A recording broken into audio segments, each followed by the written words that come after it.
never prayed for death in my life other than during the collapses. The exit wound of the tower, all of us were right in the base of that. And all the stuff fell on top of us. It was like a tsunami, but it was a cloud of stuff screaming up the street, going faster than I could run.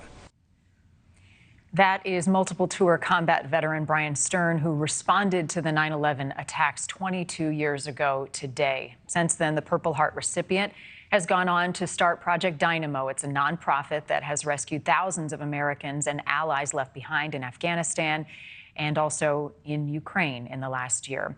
Bryan is with us this morning on this 9/11, 22 years later. Bryan, thank you always for your time, for your service, and for being there that day. I consider you one of the heroes.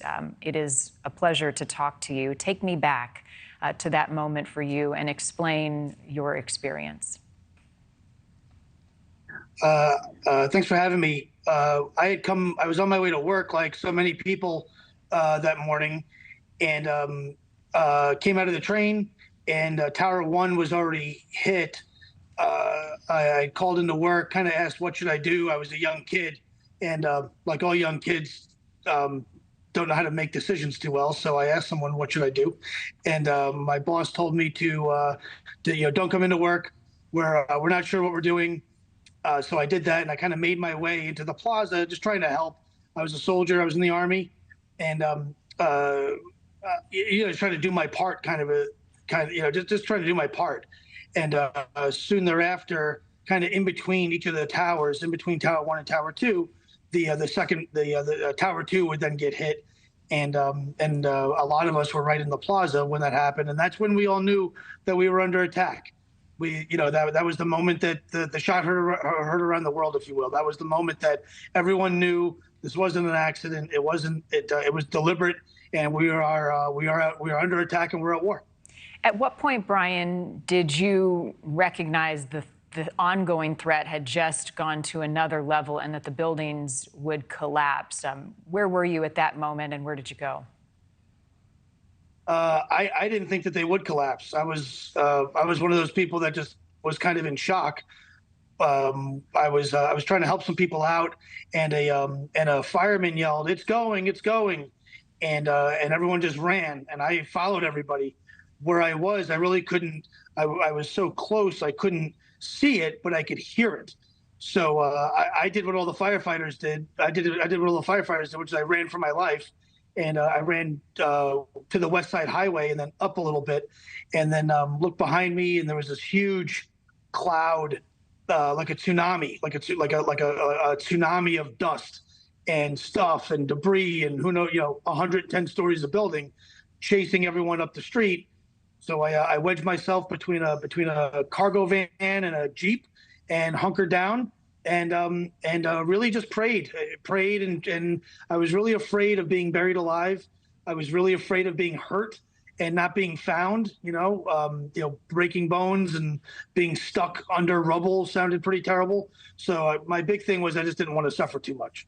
Wow. Can you, 2 decades later, as you think about that day and you process all of the emotions, put yourself back into how you felt and the fear of the unknown at that point? Yeah, I'm from New York, so 9/11 is personal for me on a lot of levels. Our country was attacked. My city was attacked, and I was attacked. So the response to it was was necessary on a lot of levels. We didn't know how many people were dead. We heard estimates of 10,000, 20,000. Ultimately, just under 3,000 died, but nobody knew back then. So I kind of wanted to do something.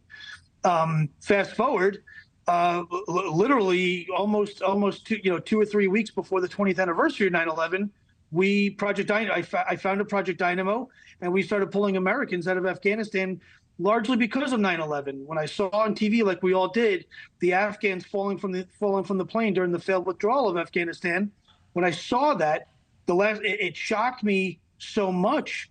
The last time I saw that was on the morning of 9/11, and it rubbed me so raw that it occurred to me, I'm working on my keynote speech for the 20th anniversary, and I'm watching people jump to their deaths like I saw 20 years ago. The Taliban are back in charge. Kind of what planet am I on? And why did I bury so many friends?